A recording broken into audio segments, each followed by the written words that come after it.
Assalamualaikum warahmatullahi wabarakatuh. Bismillahirrahmanirrahim. Alhamdulillahi rabbil alamin.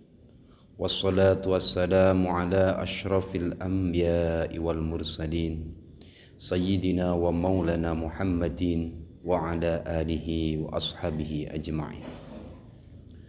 Subhanaka la ilma lana illa ma 'allamtana innaka antal alimul hakim.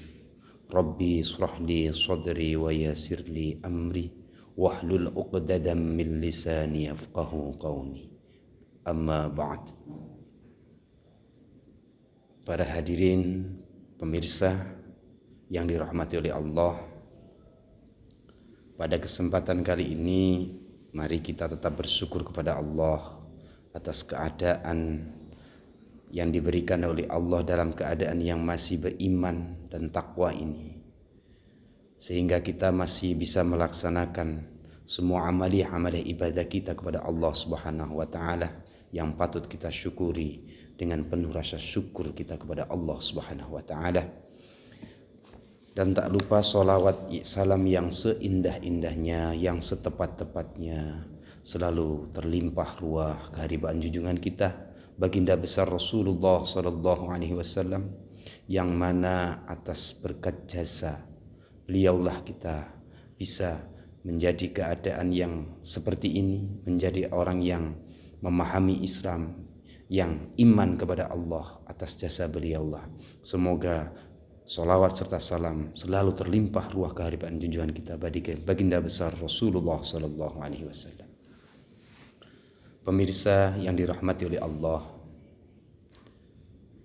mari kita lanjutkan kajian kitab tasawuf ini, yaitu kitab Al-Hikam karangan beliau Syekh Ibnu Athaillah Askandari, yang mana di pertemuan kemarin kita sudah membahas tentang bagaimana kedudukan tajrid dan bagaimana kedudukan kasab, dan alangkah baiknya kita tetap mengikuti takdirnya Allah, yang mana kita apabila kita didudukkan dalam kasab tetaplah kita menjalani makom itu dengan tulus dan ikhlas. Apabila kita didudukkan dalam makom yang tajrid, maka kita juga harus menjaga tetap terus memohon beribadah pada Allah dan memasrahkan diri kita kepada Allah Subhanahu wa taala. Dari sini kita akan melanjutkan di kaul yang ketiga, yaitu di bait yang ketiga ini beliau juga menyampaikan, yang jelas saya akan membacakan dengan seperti biasa, membaca dengan tarjim Jawa, kemudian saya bahasa Indonesiakan, kemudian kita bahas bersama-sama. Bismillahirrahmanirrahim. Sawabikul himmami, utawi bener-beneri piro-piro himmah atau keinginan, kehendak. La takhraku, iku la takhraku, ora bedah-bedah, ai tegese sabikul himmam atau piro-piro himmah. Aswarul aqdari, ing piro-piro pager takdiri Allah Ta'ala. Adapun sebaik-baiknya atau sehebat-hebatnya himmah itu tidak akan bisa menerobos terhadap pagar-pagar takdirnya Allah. Maksudnya seperti ini. Kekuatan keinginan, himmah atau hasrat seseorang, sekuat apapun hasrat, itu tidak akan bisa menerobos takdirnya Allah. Karena Allah tidak akan pernah terpengaruh oleh apapun. Kehendak Allah, kudratnya Allah tidak akan terpengaruh oleh apapun, baik amal kita, walaupun himmah kita, kekuatan kita tidak akan mampu menerobos. Tetap takdirnya Allah berjalan sesuai dengan ketentuan dan kehendak Allah. Dari sini dapat kita ambil bahwa Allah Subhanahu wa taala itu adalah zat yang maha kuasa. Betul-betul maha menentukan segala-galanya, yang tidak terintervensi oleh apapun. Apalagi dengan amal atau kehendak, keinginan yang kuat sekali dari kita, tidak akan mempengaruhi takdirnya Allah. Maka dari sini dapat kita ambil kesimpulan, sekali lagi saya sampaikan seperti apa yang saya sampaikan kemarin. Keinginan himmah kita ataupun hasrat kita untuk menuju kepada sesuatu itu tidak akan mempengaruhi ketakdiran Allah.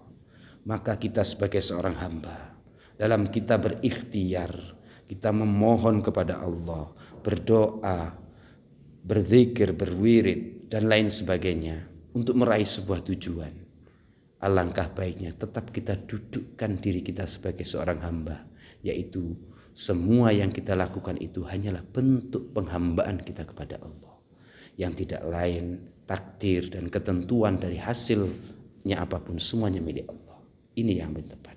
Karena walaupun bagaimanapun tidak akan mampu menerobos takdir atau ketentuan-ketentuan Allah. Kemudian dalam hal ini, dalam pandangan ilmu tasawuf, bagaimana ketika orang berikhtiar kok tiba-tiba diberikan sukses?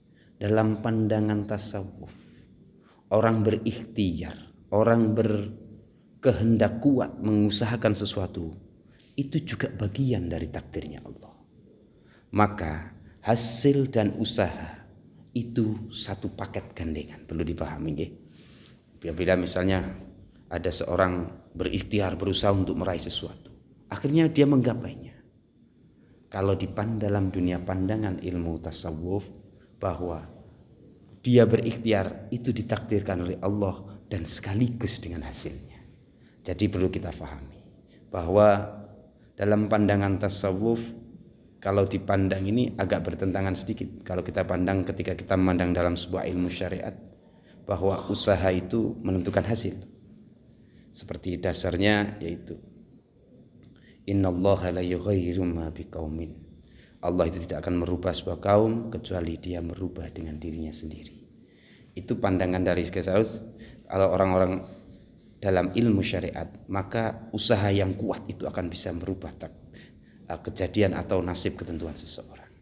Tapi kalau dalam pandangan ilmu tasawuf, itu keinginan kuat apapun itu tidak akan bisa merubah, karena semuanya sudah ditentukan oleh Allah. Dan dalam pandangan tasawuf, orang berikhtiar kuat kemudian menghasilkan, itu sudah satu paket, itu sudah takdirnya Allah. Berarti dia ditakdirkan berikhtiar kuat dan menghasilkan. Makanya ketika orang berikhtiar kuat kok enggak hasil, itu menunjukkan bahwa Allah lah yang menentukan segala-galanya. Tapi ketika Allah menghendaki seorang berikhtiar kemudian sukses, harus kita fahami bahwa Allah menghendaki kita berikhtiar, memberikan taufik pada kita sehingga kita berikhtiar dengan kuat. Akhirnya juga Allah menghendaki takdir hasil dari ikhtiar kita. Perlu kita harus pahami seperti itu. Maka saya sampaikan lagi, dalam ilmu tasawuf ini lebih mengedepankan akhlak kita kepada Allah, lebih memahami bagaimana kita sebagai seorang hamba terhadap Allah.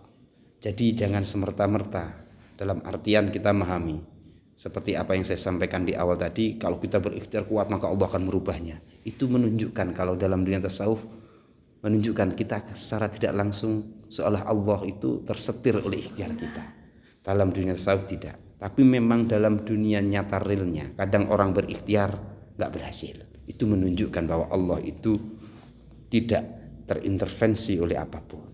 Tapi ketika ketika seorang hamba kemudian oleh Allah diberikan berikhtiar kuat, kemudian dia diberi sukses, itu menunjukkan bahwa memang ikhtiarnya adalah takdirnya Allah dan ketentuan hasilnya juga sudah ditakdirkan oleh Allah. Itu yang harus kita sikapi dengan baik. Inilah fungsinya kita belajar tasawuf, sehingga kita bisa memunculkan sikap tawaduk kita kepada Allah, andap asor kita pada Allah, lebih kita memposisikan diri kita sebagai hamba, dan Allah lah Tuhan yang maha kuasa atas segala-galanya, dan yang menentukan semuanya adalah takdirnya Allah. Saya kira dari ulasan yang saya sampaikan ini mudah-mudahan memberikan kefahaman, memberikan sebuah akhlak tasawuf, etika kita terhadap Allah yang benar. Karena sering-sering di dalam diri kita sebagai hambanya Allah, sering-sering kita melupakan hal itu. Kadang-kadang kita berikhtiar, berdoa, bertirakat atau kita menghasilkan. Kita menganggap bahwa itu adalah hasil ikhtiar, bahwa ikhtiar itu menentukan hasil. Justru etika seperti ini tidak baik. Karena kita tahu bahwa Allah itu maha kuasa, maha menentukan segala-galanya. Allah itu maha kudrah dan maha segala-galanya, yang menentukan dan menakdirkan semuanya atas kehendak Allah. Jadi baik ikhtiar kita, usaha kita, semua takdirnya Allah. Wa ma khalaqakum bima ta'malun. Dan Allah itu menciptakan kita dan semua yang telah dilakukan oleh kita semuanya. Saya kira itu sekilas gambaran-gambaran untuk kita lebih memahami apa yang tertuang dalam kitab Al-Hikam ini, supaya supaya mudah kita untuk memahami, supaya kita tidak salah paham. Tetaplah kita berikhtiar dengan tujuan tetap beribadah kepada Allah, ketentuan atas takdirnya Allah. Dan ketika kita berikhtiar, kita sadari ini adalah pertolongan Allah murni.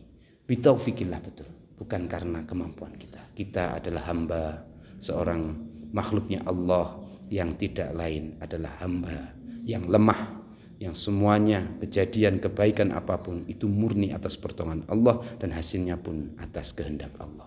Itu yang perlu kita miliki dalam diri kita, sehingga kita punya sifat yang baik, akhlak yang baik terhadap Allah Subhanahu wa taala. Semoga penjelasan saya memberikan sebuah keterangan yang jelas. Saya kira itu yang dapat saya sampaikan. Semoga bermanfaat bagi saya pribadi dan buat Anda semuanya. Semoga menjadi manfaat dan barokah dan menjadikan ibadah kita betul-betul mengharapkan ridhonya Allah, mengharapkan syafaat Rasulullah sallallahu alaihi wasallam.